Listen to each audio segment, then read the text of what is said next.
As I am taking this video, it is Tuesday, January the 8th, 2018, about 6 o'clock in the afternoon, and guys, I just had one of the worst experiences in my life. Today, about 2 o'clock, I knew it was a little bit of a late start. I decided to drive into Washington, D.C.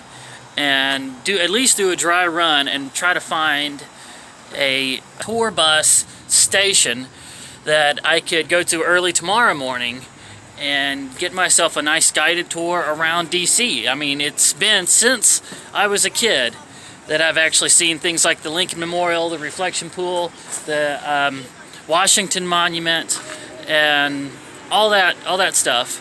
I wanted to see it again, this time with adult eyes. So I was making my dry run, and I was warned about how confusing DC can be and how bad the traffic is. And I thought, well, it's January. How many tourists are taking vacations right now? It can't be that crowded. This is kind of an off season. I'm gonna go try for it. And I tried to find a bus tour guide station that was positioned like somewhere behind the Capitol. I couldn't get to it. I could not get to it. It was so maddeningly confusing. And so I tried for two more bus tour guide stations, and according to my GPS, I was right at them. I didn't see any signs for them. I didn't see any parking decks for them. I don't know. I saw some of the buses driving around, but I don't know how to go in and even start the tour. And during that whole fiasco, I was, within inches of getting into wrecks multiple times. Had angry people shouting at me and honking at me. Guys, I'm not an unsafe driver. Been driving for a long time. I got very few records of having accidents that were my fault, but my goodness. When the lights turn green, they have the lights positioned where you can't tell which lane is supposed to go. It's like, I've heard somewhere that they made it purposely confusing to get around DC to discourage attacks on the Capitol. Well, mission accomplished, guys. If you wanted to get from the outside of DC to the Capitol on the run and with a weapon in your arms or your vehicle, yeah, it's going to be really difficult. So mission accomplished, but man, you made for a really tough tourist situation. I can't do it, and I don't want to go back into DC ever again in my life behind the wheel. I'm not going to do it ever again in my life. Anyway, after all that, I think what I'm going to do is ask some of the locals here and find out a way to take a tram into the city and then just walk on foot to a bus tour station and not try to drive around there ever again, but still do my best to try to see these sites so I can make a good video about it. And I really want to see them. I want to see the Veterans Memorial. I want to see Lincoln Memorial, Washington Memorial. I want to go to the Smithsonian again. And I'm going to do it. I'm here, so I'm going to do it. Probably save some stuff for next year, but after all that, I decided that I would take the rest of the day off and go see Aquaman. I've heard actually good things about Aquaman. I mean, DC has been really messing up, making a bunch of dark, terrible movies recently, except for Wonder Woman. So I know they are capable of making good ones. This might actually be one of them. So I'm going to go in and see it. As soon as I'm done, I'll turn the camera back on, give you guys my thoughts on it. That's what we're doing for this episode. Here we go. Wow. I had everything. We had tons of cheap jump scares, cartoon dad at the beginning, a romantic kiss slowly being done while people are dying. Yeah. And it was also pretty darn good. What it did right, it did really right. The things that we've been asking for, they finally did. They gave us characters with very clear motivations and plenty of development that gave us some time to actually get attached to those characters. And even with the main villains, it gave plenty of actual human character to them, let us know why they hated the heroes, what their motivations were. Seriously, by the third time that we had a slow exposition scene that ended with an explosion knocking everybody off to the side, you know, real loud jarring noise right there at the end of a slow quiet scene that was just like to wake everybody up. By the third time it happened, I'm like, yeah, this is a trope now. This is not just a coincidence. This is something they're making this a theme in this movie. And then the deal with Black Manta revealing that about the tracker. Why? Why would he do that? He was just like, oh, we're fighting each other and trying to kill each other, and this tracker is leading me right to you guys every time that y'all get away. I'm gonna tell you about it. I'm gonna let you know it's there.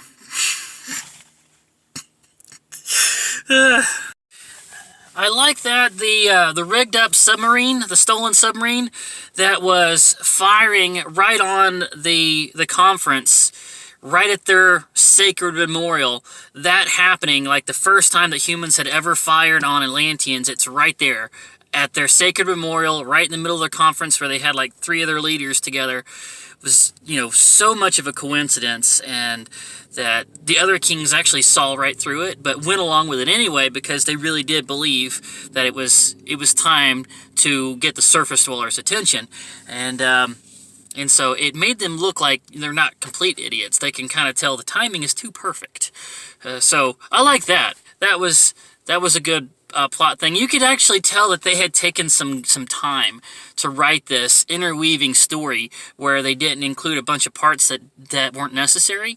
It was like everything that you saw had significance in the overall story, and it wasn't hard to piece it together. It was kind of a simple story. It was a story that we've seen before, but the characters were likable. And, you know, it was fun to watch. And the action scenes, oh my goodness, guys, the action scenes. You know how in Wonder Woman, those action scenes, like the angles and the way it was shot was like groundbreaking and never been done before. And it was just, that really added to the movie. I can say the same thing for this one. Even from the beginning, that really cheesy opening sequence where the lighthouse keeper finds this Atlantean washed up on the shore and just takes her in and puts her on a couch, and she's got wounds bad enough that it's made her pass out. But instead of taking her to an emergency room, he just kind of puts a bunch of gauze on it and leaves her on the couch. And that just seemed like so irresponsible. But yeah, they did. And the whole time the dad is a cartoon. She eats the fish, and then the whole scene with the tea. He's like, "It's tea. It will make you better. See?" And she's like,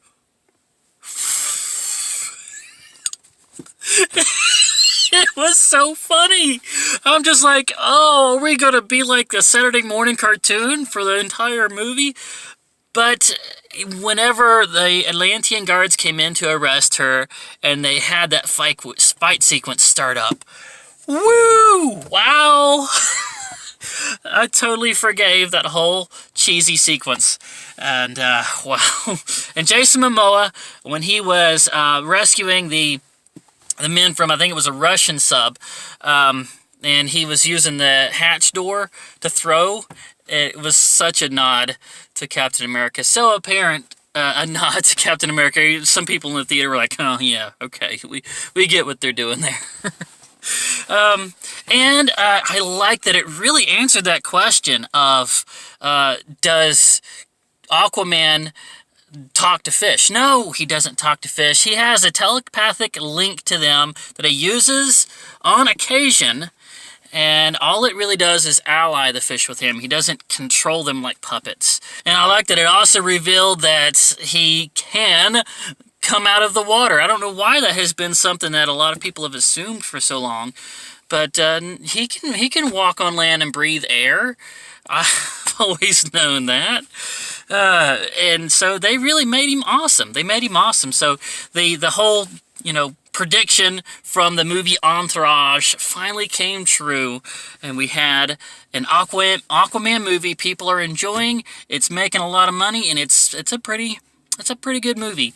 The only nitpick that I'm gonna say, the only part that just like almost made me furious was they did a remix of that song, The Rain's Down in Africa. I'm not sure if that is the title of the song, but that's one of the more memorable lines. But that beautiful song, that beautiful vocalist instrumental song, they took that and they fused it with like a rap song, and it was just like, what? Why would you do that?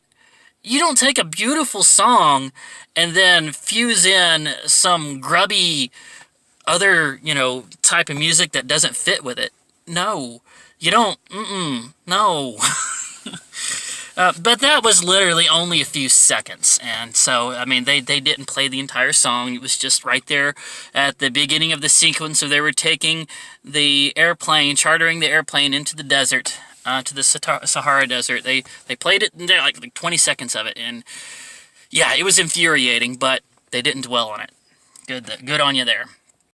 It seemed kind of odd that when he would take on the trident, his true place in the world, he gets the trident, and it's like Harry Potter finding the wand that speaks to him, that was meant for him, and it's just like they're bonding together, and his eyes are glowing, and they've got all that sparkly sequence going on. I've got the trident now, and then the next time we see him, now he's got the old Aquaman suit on. He's got the yellow and green Aquaman suit, or I should say gold and green.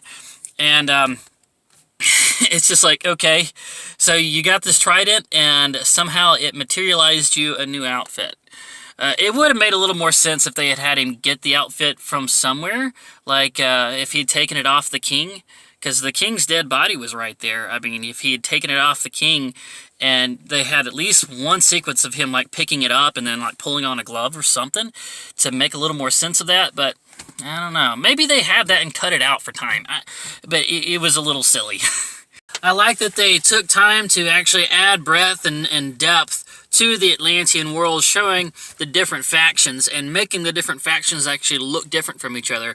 There was the Creole Kingdom and the Fishmen Kingdom, and so, when the Sea Master was meeting with each one of these, and you could actually hear from their leaders and know what their opinion on the situation was, and it had a lot of establishing shots where it would take the camera like through the different kingdoms, and so you could actually see the differences between them, and it really did a pretty good job, I would say, of world building and letting you know just the depth and breadth of the Atlantean world. And the Earth is like, what was it, 75% water, so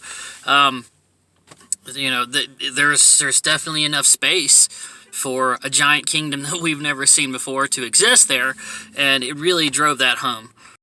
Another movie I guess you could probably compare it to would be Black Panther as well, because Black Panther actually broke ground in their action sequences and did a pretty good job of world building, even though it was just camera shots through a giant CGI set. It was a well thought out camera shot, establishing shot, swooping through a CGI set, and really added to it. So there's another good comparison. So in this case, DC actually took inspiration from Marvel and did a pretty good job incorporating it. So in conclusion, today I burned up about a quarter of a tank of gas, almost got into a few crashes, and fought off a few panic attacks trying to tour downtown Washington, D.C., only to get frustrated, leave, and go to a movie theater to watch a movie made by DC Comics and actually enjoy myself. So, I'm going to go ahead and take this movie stub and put it up here on the memories wall, right below the one for Smallfoot. And there we go. Hopefully tomorrow I can get up early enough to actually get out there and do some actual sightseeing, touring around Washington, D.C. So please leave a thumbs up, comments, questions, suggestions, and requests, subscribe, and look forward to seeing you in the next episode.